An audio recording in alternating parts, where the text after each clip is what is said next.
Mai 2015. Bonsoir à tous et merci d'être sur Nyota Télévision pour vous informer. Ce soir au sommaire, le directeur provincial de l'Office congolais de contrôle a été reçu par le ministre provincial des Finances, Camille Ngwanda. Il est allé fournir des explications par rapport à la fiche chauffeur délivrée par les agents OCC au niveau de Kasumbalesa. Les infirmiers sont à l'honneur ce mardi 12 mai à l'échelle mondiale, occasion pour nous de faire un focus sur une infirmière qui exerce cette profession depuis l'année 2006. Pour commencer, la première vague de recrutement volontaire dans la province du Katanga a été lancée ce mardi à la commune Kenya. Plusieurs recrues se sont fait enregistrer devant le commandant de la 22e région militaire, de la 2e zone de défense, du vice-gouverneur et aussi du maire de Lubumbashi. Retrouvons ce reportage de Maurice Mazel.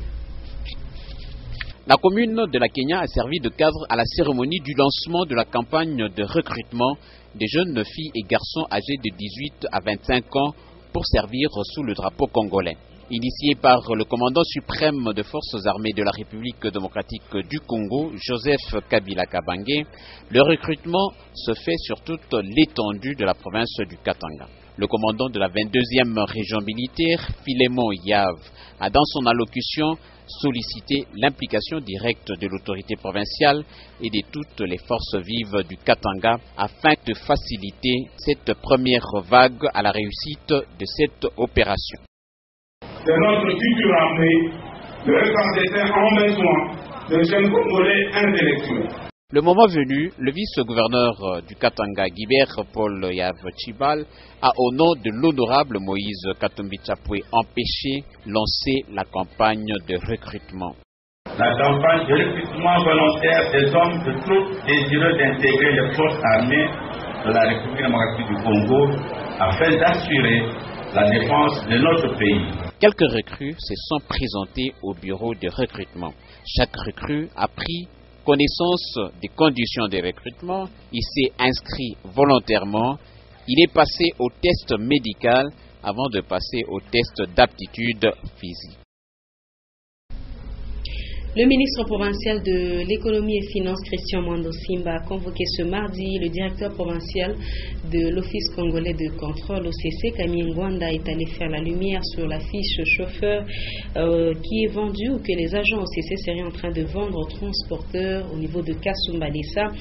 D'après lui, cette fiche est gratuite. Images et commentaires, Edouard Kankou. La problématique de l'imprimé 10 fiches chauffeurs de l'Office congolais de contrôle au poste frontalier de Kasumbalesa était au centre de l'échange entre le ministre provincial de l'économie et le DP de l'OCC. Christian Mwando a tenu à en savoir plus sur un probable monnayage de cette fiche à $50 américains par les agents de l'OCC. À l'issue de la rencontre, Camille Ngwanda rassure que cette fiche est gratuite et elle a été mise sur pied dans le but de faire la traçabilité des camions transportant les marchandises.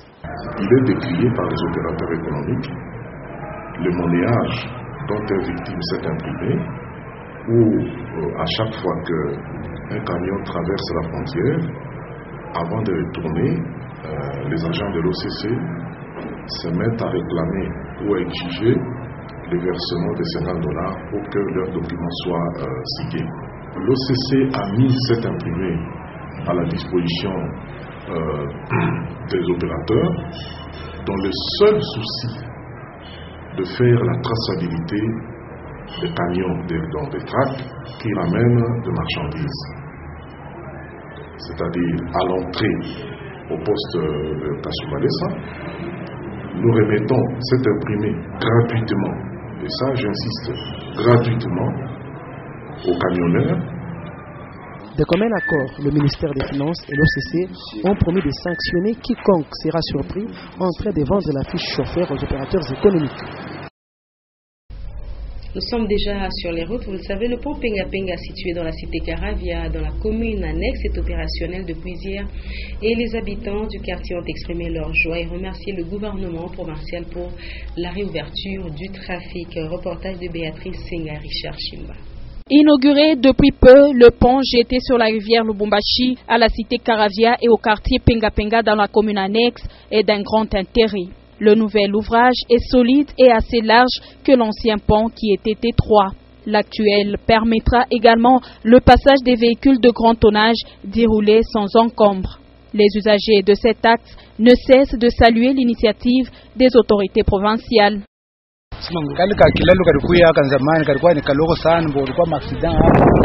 On était très à l'étroit avec l'ancien pont. Il y avait plusieurs cas d'accident.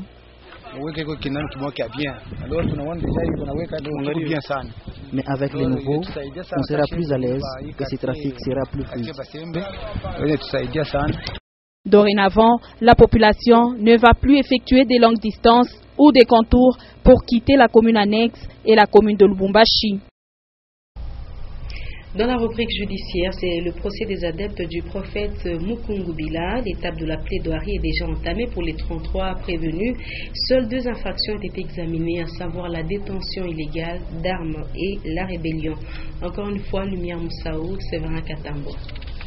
19 prévenus condamnés à la peine de mort et 14 autres à 5 ans de servitude pénale pour meurtre, tentative de meurtre, dissipation des munitions de guerre et rébellion parce que voulant renverser les institutions du pays. Au regard des preuves relevées dans les PV, la partie civile sollicite la réparation des préjudices et une amende de 2 millions de dollars américains aux familles victimes. Les présumés coupables rejettent en bloc toutes les accusations qui leur sont reprochées. Mais les faits, tels que nous les connaissons à charge de nos clients, nous sommes en train de plaider nos coupables. Si le tribunal ne prenait pas en compte et qu'on condamnait les prévenus, nous avons aussi la latitude d'interjeter appel.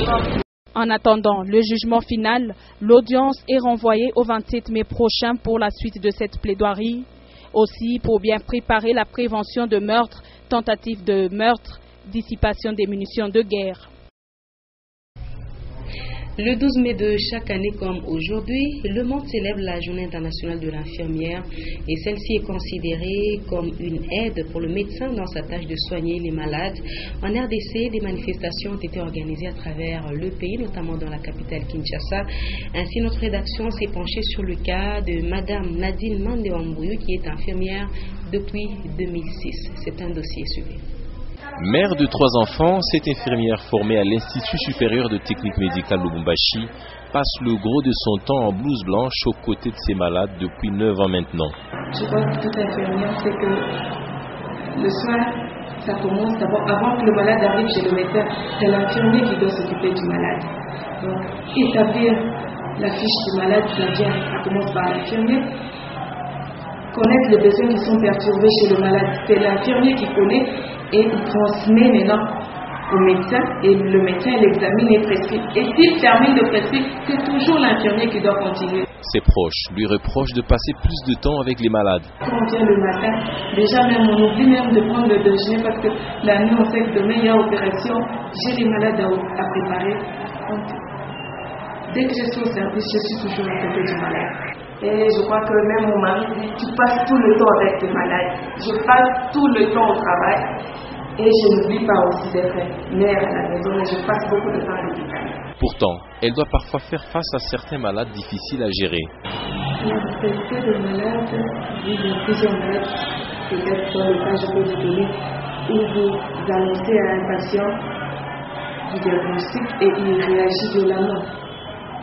On est là, il y a des malades qui arrivent à nous gifler, qui arrivent à dire n'importe quoi, mais on s'abstient.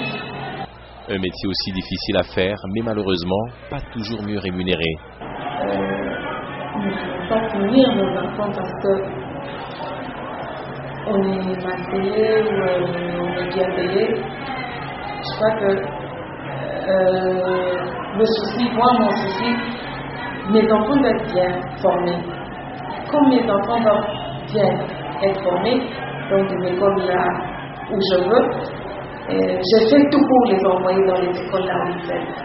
Comme bien d'autres infirmières, Nadine Mandé espère voir ses conditions de travail s'améliorer un jour, mais aussi le traitement sur le plan salarial.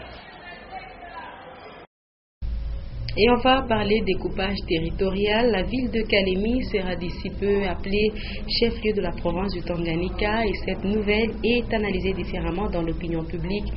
En tout cas, nombreux des Kalémiens sont ceux qui estiment que beaucoup reste encore à faire dans cette ville qui a tous les atouts d'être appelée chef-lieu d'une province. Kalemi est ouvert au reste du monde, surtout grâce au lac Tanganyika. Léon Magloire Mungamutwale. Sur toutes les lèvres dans la ville de Kalemi, l'actualité reste dominée par l'installation de nouvelles provinces. Kalemi est très concerné parce qu'il sera d'ici peu appelé chef-lieu de la province de Tanganyika. La nouvelle du découpage est reçue différemment dans l'opinion publique. Emedi est menuisier. Il tient son atelier au quartier d'Ave depuis plusieurs années. C'est bien que Kalemi ikuwe province ni mzuri, mais bangalie suivi ya mukini. Tunasikia que inataka kwa plié, OK. Maintenant, il faut qu'on suivi. Parce que tunaona chaque fois ça vile mingi si chaka chungua. Wakasikia que gouverneur iko nakuya Moise Katumbi chako. Tuna deja manger inatoka inakia mubalabala. Bo baanza flatter mabitu ya 2 jours 3 jours. Muarrive yake aone kitu kazi moja hapo anatengeneza province yetu. Après yeye kurudia tu. Tuna kila kitu kyote banarete, kila kitu kyote banarete. Christophe, motard depuis 5 ans au rond-point Kiseboué, estime quant à lui que beaucoup reste encore à faire avant que son Kalemi natal ne soit appelé chef-lieu de la province de Tanganyika. Le problème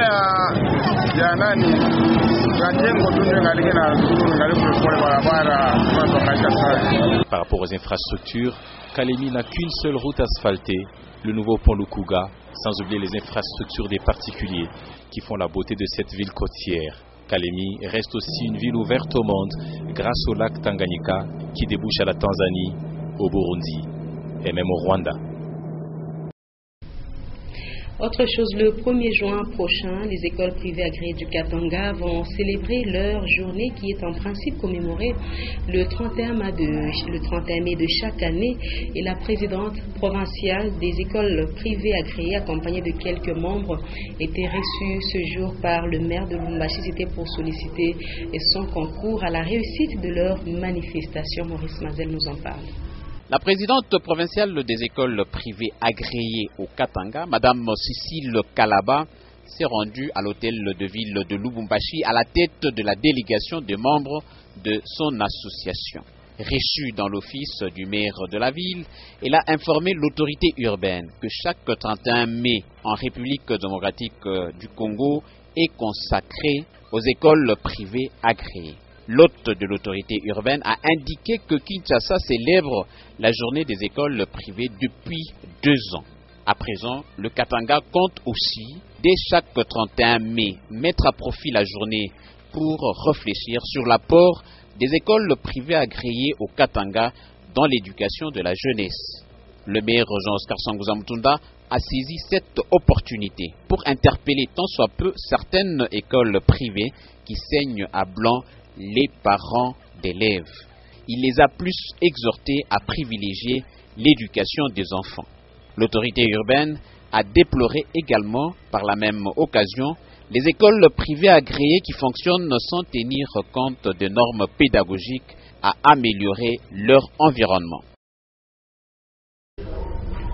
On va quand même noter cette inquiétude de la société civile de la RDC au Burundi, l'encontre des morts dans le camp des manifestants qui protestent contre la candidature pour un 3e mandat du président Pierre Nkurunziza. La situation ne laisse pas indifférente la communauté internationale. Les États-Unis d'Amérique et la Belgique ont décidé de suspendre leur soutien au processus électoral au Burundi et en RDC, la société civile et certaines ONG craignent des vagues de réfugiés vers son territoire.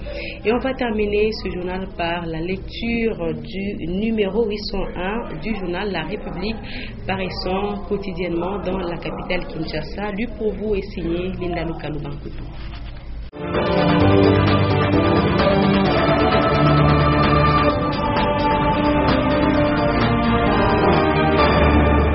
À la une du numéro 801 du journal La République, après le dialogue réclamé par l'UDPS et alliés, Félix Tshisekedi, Premier ministre. Katanga, visite éclair de Moïse Katumbi à Likasi. Augustin Matata Pognon appelé à sécuriser l'est du pays. En sport, l'INAFOOT Sangabalinde Club, confusion et atterrissage forcé. En page 2, dans la rubrique Actualité, le journal développe le titre Augustin Matata appelé à sécuriser l'est du pays en rappelant que la tension est vive dans le territoire de Beni au nord Kivu où 7 civils ont été tués le week-end dernier par des présumés rebelles ADF. Invité de Radio Okapi, le gouverneur Julien Paluku demande au Premier ministre d'instaurer une réunion hebdomadaire sur les questions sécuritaires dans l'est de la RDC, comme c'est le cas pour le secteur de l'économie. Visite éclair de Moïse Katumbi à Likasi, article à retrouver à la page 7. À Panda, le gouverneur du Katanga, Moïse Katumbi, s'est rendu jusqu'au marché situé près du centre Bobila Dawa. À Chitourou, le chef de l'exécutif provincial a donné des instructions pour établir la jonction entre les avenues du Parc et de la Pépinière. Dans Point Chaud, après le dialogue réclamé par l'UDPS et allié Félix Tshisekedi, Premier ministre. Depuis peu, des manœuvres de couloir se font en faveur du dialogue prévu dans l'accord cadre d'Addis Abeba. Les tractations vont bon train, selon des sources sérieuses qui citent les puissances occidentales, notamment les États-Unis, la France, la Grande-Bretagne et la Belgique, qui auraient validé la démarche. Une période de transition serait tracée par la classe politique. Et c'est l'UDPS qui prendrait la primature. Madame, Monsieur, le journal La République est à lire et faire lire.